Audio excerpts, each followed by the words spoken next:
Wild boar issues in Alaska. Alaska, known for its breathtaking wilderness and harsh beauty, is now battling an enemy unlike any other: wild boars. These destructive animals are not just tearing into the land. They are tearing into Alaska's future. Earlier we discussed how much devastation they bring. The numbers are staggering. Wild boars cost Alaska nearly $2.5 billion every year through crop destruction, environmental damage, and the repair of broken infrastructure. With a population nearing 6 million, they adapt faster than almost any other invasive species. Their numbers rise, their reach grows, and their destruction spreads like wildfire. If you are ready to stand with us against this growing menace, drop a 1 in the comments below. They move together in large herds of 25 to 30, searching endlessly for food. They roam into neighborhoods, wander across highways, and even clog city streets. Entire workdays are slowed as traffic stalls behind them. Local businesses lose money, and communities feel trapped by these fearless creatures. According to the Alaska Department of Wildlife Protection, hundreds of vehicle collisions have been reported by the Department of Transportation, caused directly by wild boars crossing major roads. These are not just accidents. They are dangerous encounters that put lives at risk and stretch city management and public safety efforts to their limits. Controlled hunting practices. Faced with such a threat, Alaska has turned to strict and regulated hunting practices to fight back. Hunting wild boars is not a casual activity here. It is a carefully monitored effort requiring discipline and responsibility. Anyone who wants to take part must hold a valid hunting license, complete a certified safety course, and pass a demanding test on wildlife laws and knowledge. The minimum age to hunt is 16, and those under 18 must always be accompanied by an adult. The main season for wild boar hunting takes place in the fall, when conditions are most favorable and the boars are at their most active.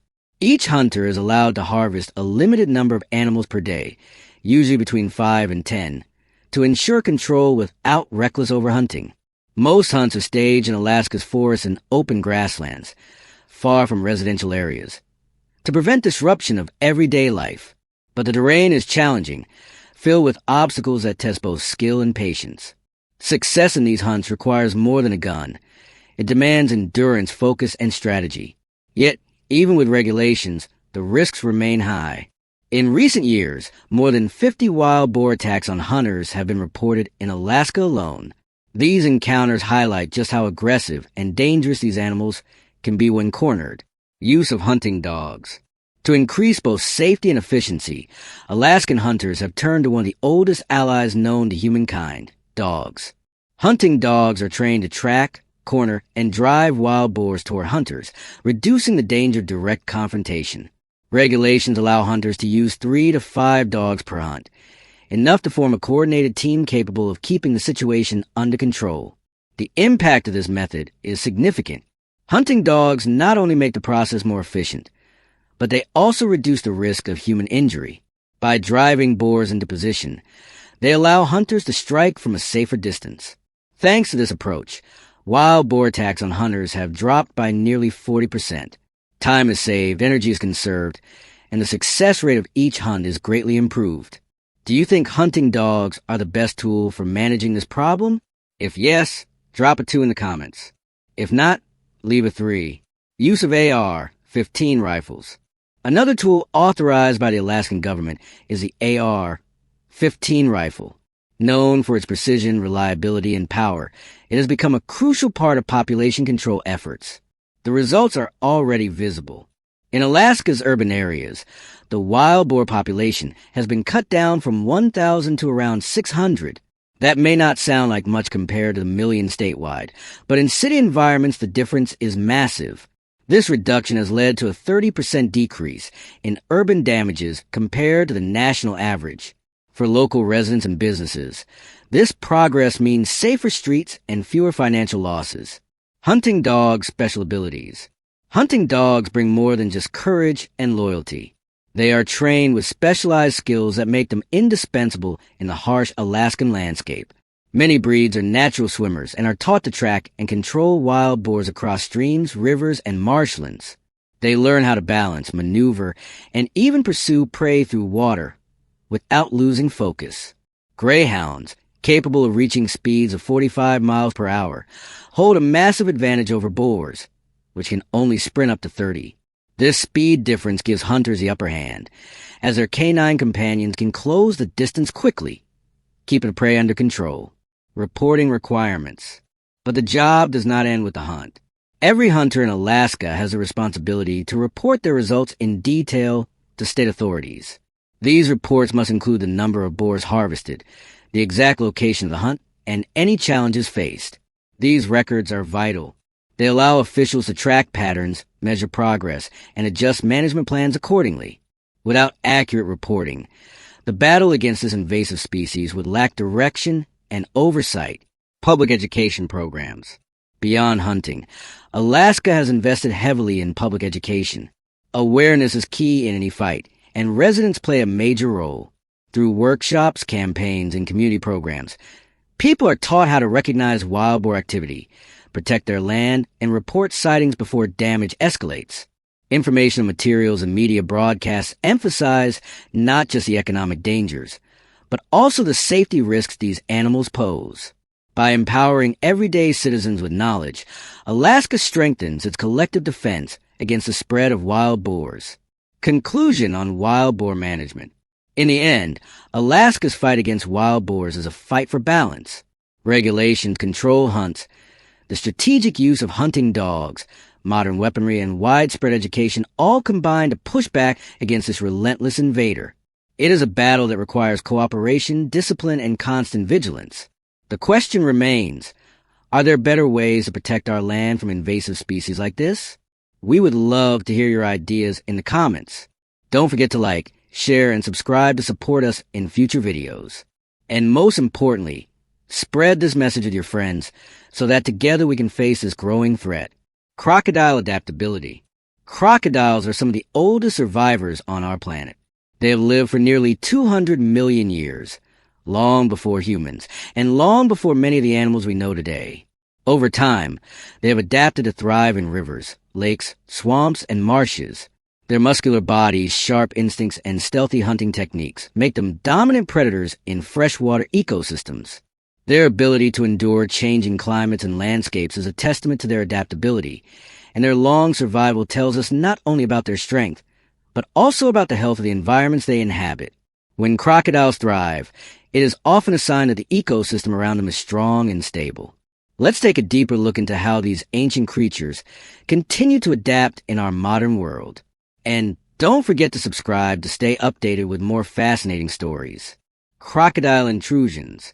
During the rainy season, water levels rise and overflow into surrounding areas. For crocodiles, this means expanding their territory, often wandering close to human settlements. These intrusions create dangerous situations, as crocodiles become defensive and aggressive when they feel threatened. For residents, an unexpected encounter can be terrifying and sometimes deadly. Even if no one is hurt, the presence of crocodiles near homes and villages creates constant fear, damaging the sense of safety in local communities. Living with the knowledge that a predator may be lurking just beyond the water's edge weighs heavily on people, affecting their daily routines and mental well-being. Crocodile population issues. While crocodiles play a vital role in maintaining ecological balance, sudden increases in their population can disrupt ecosystems. Too many crocodiles competing for the same food resources threatens fish stocks and other wildlife, reducing biodiversity. Smaller animals and native species often suffer when the balance tips in favor of a growing crocodile population. For humans, this means more frequent encounters, greater risks, and increased conflict between wildlife and people. Effective population management is therefore essential, not to eliminate crocodiles, but to protect the delicate balance of the ecosystem and ensure safe coexistence between humans and these powerful reptiles. Crocodile relocation and hunting. One of the most widely used solutions to reduce conflict is relocation. When crocodiles stray too close to residential areas, wildlife authorities step in to capture and move them to safer, more suitable habitats. This not only reduces the immediate risk for communities, but also gives the animals a chance to live in areas better suited to their needs. Relocation emphasizes coexistence, allowing both humans and crocodiles to thrive without threatening each other. At the same time, some regions practice controlled and regulated hunting as part of their management programs. Hunting is carried out carefully, with strict limits, to prevent overpopulation and minimize danger to nearby communities. The goal is not to wipe out crocodiles, but to maintain their numbers at sustainable levels. This controversial approach often sparks debate, with some supporting it for safety reasons, while others call for relocation-only strategies. Do you believe regulated hunting is an effective method of managing crocodile populations? If so, show your support with a like. If not, leave a 1 in the comments below. Crocodile hunting training. Those who take part in population control efforts undergo extensive training. Hunters and wildlife specialists must study crocodile behavior closely, learning when crocodiles are most active, where they prefer to hide, and what signs indicate their presence. They are taught how to recognize tracks, nests, and feeding areas, while also learning advanced safety procedures. In addition to tracking skills, participants receive thorough instruction on legal and ethical hunting practices. Regulations are put in place to ensure that any action taken against crocodiles is done responsibly, with respect for wildlife conservation goals. This training not only improves the effectiveness of population management, but also ensures that the methods used are sustainable and humane. By focusing on preparation, education, and discipline, hunters are equipped to carry out their duties safely and ethically. Success of crocodile management. The results of these combined efforts are clear. In many areas, crocodile intrusions into residential communities have significantly decreased. With fewer encounters, residents feel safer and less fearful, while crocodiles are given better chances to thrive in appropriate habitats. Carefully managed hunting, alongside relocation programs, has proven effective in controlling crocodile numbers and reducing human-wildlife conflict. But the most important tool of all is knowledge. Teaching people how to recognize signs of crocodiles, how to respond safely, and when to call for professional help builds a stronger, safer community.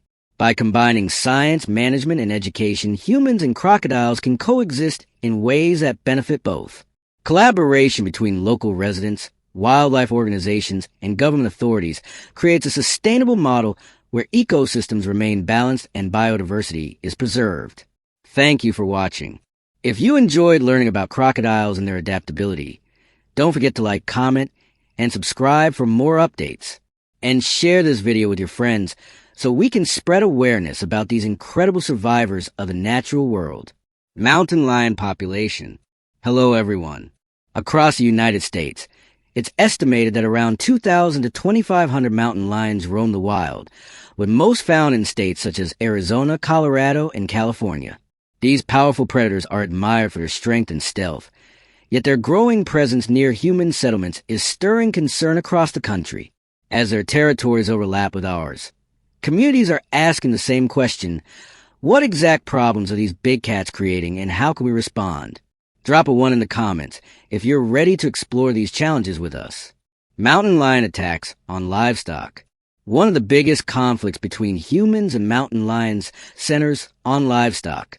Each year, mountain lions kill an estimated 800 to 1,000 farm animals across the United States. Popular cattle breeds such as Angus, Hereford, and Holstein are frequent targets, since they graze in open pastures where lions find it easy to strike. For farmers, the losses are not only heartbreaking but also financially devastating, adding up to $5 to $7 million in damages annually. As these attacks grow, frustration mounts, and farmers are searching for effective ways to protect their herds and their livelihoods. Fencing solutions. One common method farmers turn to is fencing. Strong barriers, often standing 8 to 10 feet high, are built around pastures and grazing fields in rural and suburban regions where mountain lions are known to prowl. These fences act as protective walls, limiting a predator's access to cattle and significantly lowering losses. The benefit is clear. Fences are relatively affordable, straightforward to install, and often effective in the short term. However, they are not perfect. With mountain lion sightings in suburban and even urban areas rising by nearly 15 to 20% in recent years, fencing alone cannot solve the growing problem. Lions continue to adapt, and the threat spread beyond the reach of simple barriers. Mountain lion attacks on humans. This spread has raised another deeply concerning issue: attacks on people. While rare, such encounters can be deadly. Each year, mountain lions are responsible for roughly 65 injuries and 24 deaths nationwide. The fear of these attacks weighs heavily on communities living near lion territory. Families worry about children walking to school. Hikers think twice before entering wooded trails. And suburban neighborhoods remain on alert for the sudden appearance of predator. Protecting human lives now stands at the center of the mountain lion debate, forcing officials to balance conservation with safety. Mountain lion hunting groups. In response, organized hunting groups have formed across the United States. Their mission is straightforward: to protect both livestock and people from mountain lion attacks. Around 500 to 600 hunters participate annually, bringing skill, discipline, and powerful tools to the field. They often carry high-powered rifles, such as the .30-06 Springfield or the .300 Winchester Magnum, both prized for their accuracy and stopping power against large predators. These hunters see themselves not only as protectors, but also as vital partners in population management. Have you ever joined a mountain lion hunt? If yes, comment with a 2. If not, drop a 5. Mountain lion hunting techniques. A mountain lion hunt requires careful planning and coordination. It begins with the tracker, whose role is to find signs of the predator. Footprints, claw marks, broken branches, and territorial signs guide the search. Equipped with GPS devices and radios, trackers remain in contact with the hunting team, ensuring precise movements across rugged terrain. Once a mountain lion's location is confirmed, hunters move into position, typically 200 to 300 yards away. This distance helps maintain concealment, preserve the element of surprise, and ensure safety. The lead hunter then takes aim, targeting vital areas such as the heart or lungs to ensure a quick and humane kill. High-quality binoculars, with ranges between 500 and 800 yards, assist in making every shot as accurate as possible. Backup hunters remain ready to act if the animal does not fall immediately, preventing escape and reducing danger. This method relies on precision, discipline, and teamwork, qualities essential for both success and safety. Reporting and impact of mountain lion hunting. After each hunt, hunters are required to report their results to local wildlife management authorities. These detailed records track how many lions were taken, where hunts occurred, and what conditions were faced. This information is critical for monitoring population levels and ensuring that hunting remains balanced and sustainable. Most hunts result in the removal of 1 to 2 lions. While that may sound small, the impact is significant. Organized hunting efforts have reduced mountain lion attacks on livestock and humans by about 25% nationwide. For farmers, this means fewer financial losses. For communities, it means greater peace of mind. And for wildlife officials, it represents a vital tool in keeping predator populations at safe and manageable levels.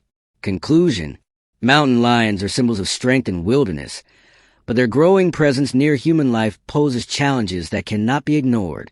From fencing pastures to organizing hunting groups, people are working to protect their herds, their families, and their communities. Yet the debate continues. What is the best way to manage these predators while still respecting their role in nature? Share your thoughts in the comments below. Don't forget to like and subscribe for more stories, and join us as we continue exploring the delicate balance between humans and the wild. Spreading wildfires and shrinking rivers have forced hippos to leave their natural habitats and wander dangerously close to human settlements. These massive animals, once seen only in remote wetlands, now appear near farms, villages, and towns, searching desperately for food and water. Their presence creates a tense balance between survival and danger, for a single encounter can change lives in an instant. How exactly have hippos begun to shape the lives of the people living alongside them? Leave a comment with the number 1 if you want to join us on this journey into a conflict where man and beast share the same fragile ground. And don't forget to subscribe for more stories like this one. Hippo attack incident. On August 12, 2024, in Lua, Zambia, the quiet of a dusty road was shattered when a lone man walking home was suddenly attacked by a hippo that had wandered far beyond its usual territory. The enormous creature charged with terrifying speed. Shouts rang out, cries for help, and neighbors rushed to the scene. Within minutes, An ambulance arrived, carrying the man to the nearest hospital. Hours of surgery followed, and by sheer determination and medical skill, he survived. But survival came at a price: a long recovery, physical scars, and a shaken community. The attack sent ripples of fear through the town. Residents began to wonder how often these encounters would happen in the future, and whether their streets were still safe. Zambian hunting policies. Faced with this growing challenge, the Zambian government has implemented structured hunting policies to reduce the dangers posed by hippos. These policies aim to protect local communities while maintaining a balance between conservation and human safety. Each year, around 250 to 300 permits are issued, carefully monitored and regulated. These hunts are not random. They take place during the dry season, from May to November, when water levels drop and hippos cluster in smaller areas. This timing makes it safer and more efficient for hunters to track and remove problem animals, reducing the risk of unexpected encounters in towns and farms. Hippo hunting tools and skills. But what does it take to face a creature of such size and strength? Hunters rely on large-caliber rifles, the kind designed for the most dangerous game. Among the most trusted are the 375 H&H Magnum and the 458 Winchester Magnum. These firearms are chosen for their ability to pierce the hippo's thick hide and massive body, delivering a clean and humane kill.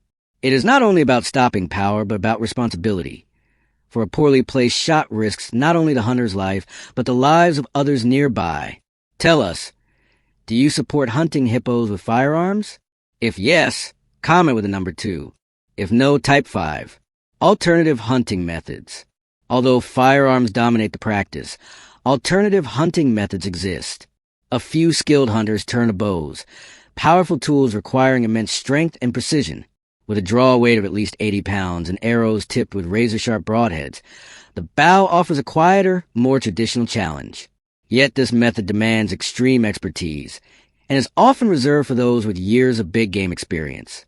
Beyond weapons, hunters equip themselves with binoculars to scan the wetlands, rangefinders to measure precise distances, and GPS devices to track movement in dense and flooded terrain. Technology becomes a hunter's ally, matching ancient instincts with modern tools. Hunting group dynamics.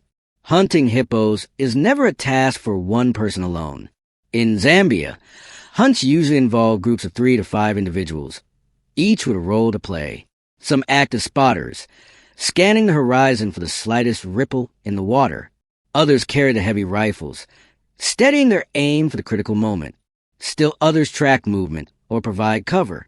This teamwork ensures both safety and efficiency.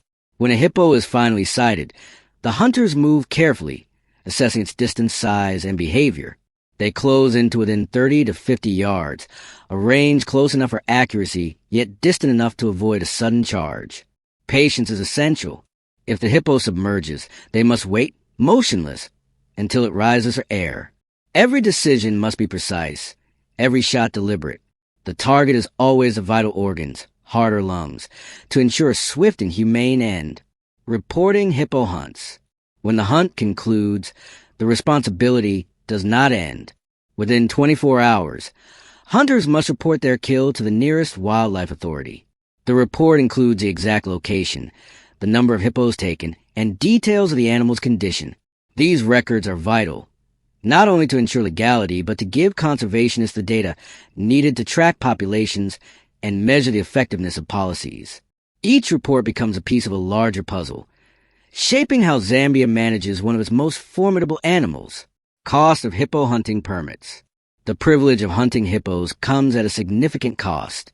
Permits typically range from $1,500 to $2,000, a fee that serves more than the hunter's ambition.